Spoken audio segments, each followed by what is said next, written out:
10वां सर्ग।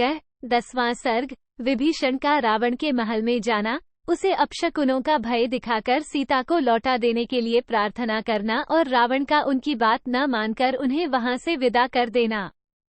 दूसरे दिन सबेरा होते ही धर्म और अर्थ के तत्व को जानने वाले भीमकर्मा महातेजस्वी वीर विभीषण अपने बड़े भाई राक्षसराज रावण के घर गए। वो घर अनेक प्रासादों के कारण पर्वत शिखरों के समूह की भांति शोभा पाता था। उसकी ऊंचाई भी पहाड़ की चोटी को लज्जित करती थी। उसमें अलग अलग बड़ी बड़ी कक्षाएं, ड्योढ़ियां सुंदर ढंग से बनी हुई थीं।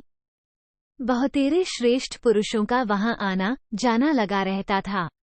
अनेकानेक बुद्धिमान महामंत्री जो राजा के प्रति अनुराग रखने वाले थे, उसमें बैठे थे। विश्वसनीय, हितैषी तथा कार्य साधन में कुशल बहुसंख्यक राक्षस सब ओर से उस भवन की रक्षा करते थे। वहां की वायु मत वाले हाथियों के नी श्वास से मिश्रित हो बवंडर सी जान पड़ती थी। शंख ध्वनि के समान राक्षसों का गंभीर घोष वहां गूंजता रहता था। नाना प्रकार के वाद्यों के मनोरम शब्द उस भवन को निनादित करते थे। रूप और यौवन के मद से मतवाली युवतियों की वहां भीड़ सी लगती रहती थी। वहां के बड़े बड़े मार्ग लोगों के वार्तालाप से मुखरित जान पड़ते थे। उसके फाटक तपाए हुए सुवर्ण के बने हुए थे। उत्तम सजावट की वस्तुओं से वह महल अच्छी तरह सजा हुआ था, अतएव वह गंधर्वों के आवास और देवताओं के निवास स्थान सा मनोरम प्रतीत होता था। रत्नराश से परिपूर्ण होने के कारण वह नागभवन के समान उद्भासित होता था।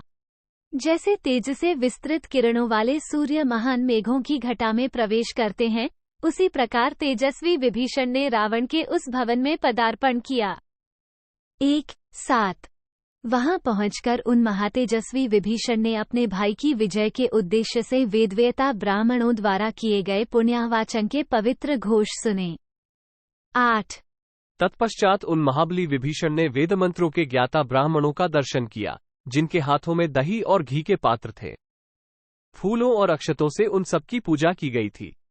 9 वहां जाने पर राक्षसों ने उनका स्वागत सत्कार किया।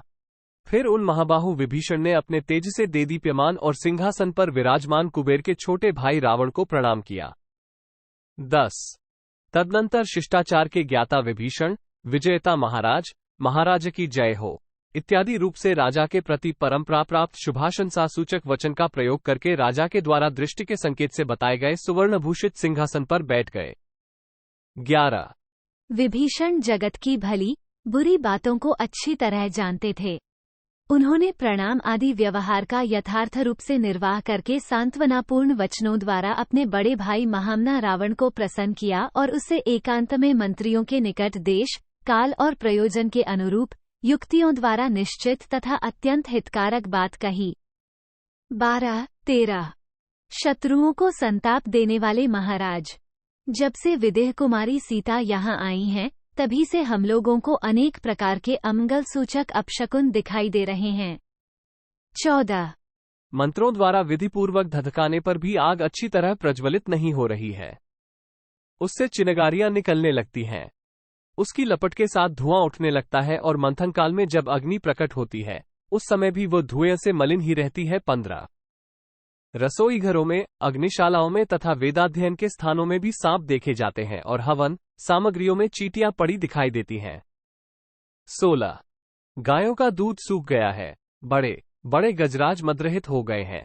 घोड़े नए ग्रास से आनंदित, भोजन से संतुष्ट होने पर भी दीनतापूर्ण स्वर में हिनहिनाते हैं। 17 राजन, गधों, ऊंटों और खच्चरों के रोंगटे खड़े हो जाते हैं।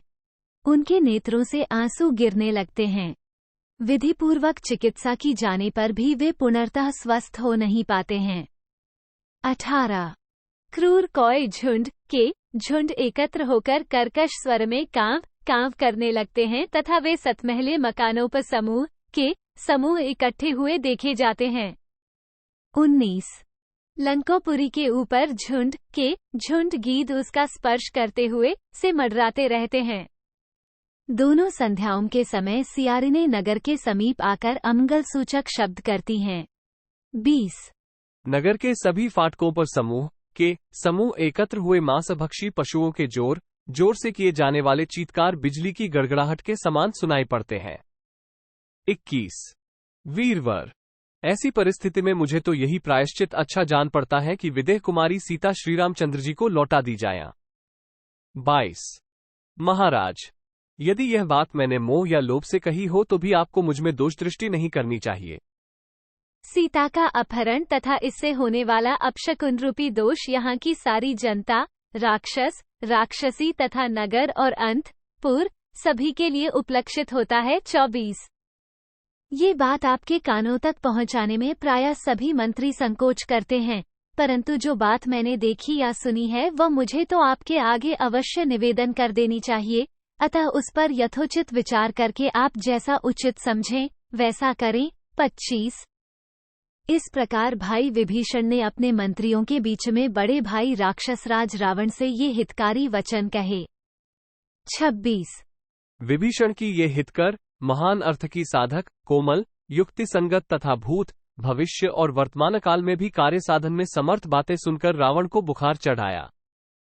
श्रीराम के साथ वैर बढ़ाने में उसकी आसक्ति हो गई थी, इसलिए उसने इस प्रकार उत्तर दिया, विभीषण, मैं तो कहीं से भी कोई भय नहीं देखता।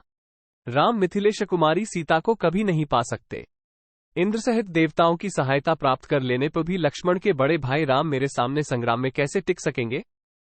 27-28 ऐसा कहकर देवसेना के नाशक और सम्रांगण में प्रचंड पराक्रम प्रकट करने वाले महाबली दशानन ने अपने यथार्थवादी भाई विभीषण को तत्काल विदा कर दिया।